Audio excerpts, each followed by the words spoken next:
ಜಿಟಿ ಮಾಲ್ಗೆ ಪಂಚೆ ಧರಿಸಿ ಪ್ರವೇಶಕ್ಕೆ ಯತ್ನ ಮಾಡಿದಂತ ರೈತನಿಗೆ ತಡೆಯನ್ನ ಹೊಡೆದಂತ ಮಾಲ್ನ ಸಿಬ್ಬಂದಿ ಸಾಕಷ್ಟು ಒಂದು ಚರ್ಚೆ ಕೂಡ ಗ್ರಾಸ ಆಗಿತ್ತು.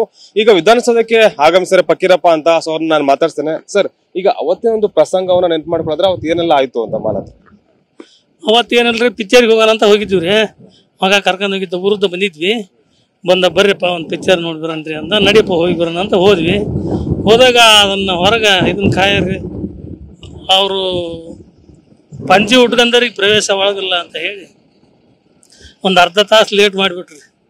ಮ್ಯಾಲೆ ಚಿಟಿ ಹನಿ ಬರೋದು ಆರಾಮಿಲ್ದಾರ ಲೇಟ್ ಮಾಡಿಬಿಟ್ರು. ಮಾಡತ್ತಿಗೆ ಮತ್ತು ನಮ್ಮ ಮಗ ಅಲ್ಲಿ ಯಾರನ್ನ ಅವ್ರ ಹುಡ್ರನ್ನ ಕೇಳಿ ಅವ್ರಿಗೆ ಮತ್ತೆ ಹೇಳಿಂದೆ. ಅವಾಗ ಒಂದು ಅರ್ಧ ತಾಸು ಆಗಿಂದ ಕೈ ಬಿಟ್ರಿ. ಮತ್ತೆ ಒಳಕ್ಕೆ ಹೋದ್ವಿ. ಹೋಗಿ ನೋಡ್ಕೊಂಡು ಬಂದ್ವಿ ಹೊರಗೆ. ಅಂದ್ರೆ ಈಗ ಅಷ್ಟೆಲ್ಲ ಆದ್ಮೇಲೆ ಕೊನೆಗೂ ಮಾಲ್ ಒಳಗಡೆ ಬಿಟ್ರ ಮೂವಿ ನೋಡಕ್ಕೆ ಏನಂತ? ಏನ್ರಿ ನೋಡಕ್ಕೆ ಬಿಟ್ರ ಮಾಲ್ ನೋಡಿ ಆಮೇಲೆ ಬಿಟ್ರ ಆದ್ಮೇಲೆ ಇದು ಅವ್ರೊಬ್ರು ಯಾರ ಏನೋ ಹೇಳಿದ್ರೆ ಬಿಟ್ರಿ, ಒಳಗೆ ಬಿಟ್ರು.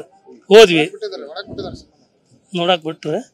ಬಿಟ್ಟಿಂದ ಆಮೇಲೆ ಮತ್ತೆ ನಮ್ಮ ಹುಡ್ರು ಬಂದವ್ರಿ. ಅಲ್ಲಿ ಬಂದಿಂದ ಅವ್ರನ್ನ ಕರೆ ಕಳಿಸಿ ಅವರು ಹಿಂಗೆ ಮಾಡಿಬಿಟ್ರಿ, ನೀವು ಇದು ನಡೆದಿಲ್ಲ, ಇದು ಯಾವಾಗ ಪಂಚಿ ಉಟ್ಕೊಂಡವ್ರಿಗೆ ಇಷ್ಟು ಅವಮಾನ ಮಾಡಿದ್ದಿಲ್ಲ, ಹಿಂಗ ನೀವು ಒಂದು ಸಾವಿರ ಕೇಳಕೋಬೇಕಾ ಅಜ್ಜನ ಕೊಟ್ಟಾಗ ಯಜಮಾನ್ಗೆ ಹಿಂಗೆ ಮಾಡಿದಿರಿ ಅಂತಂದು ಅವ್ರು ಬಲು ಹುಡ್ರು ಇದನ್ನ ಮಾಡಿದ್ರಿ.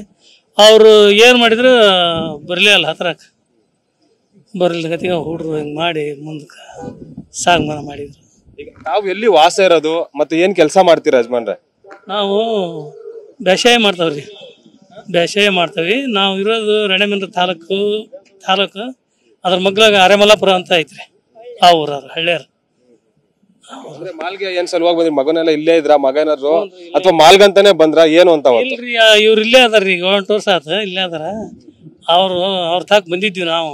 ಒಂದು 4 ದಿನ ಇದ್ದು ಹೋಗೋಣ ಅಂತಂದು ಅವರು ಕರ್ಕೊಂಬಂದ್ರಿ. ಪಿಕ್ಚರ್ ನೋಡಿ ಬರಂಬ ಅಂತ. ಇಷ್ಟೆಲ್ಲ ಘಟನೆ ನಡೆದು ಬಿಡ್ತೀವಿ ಅದಕ್ಕೆ.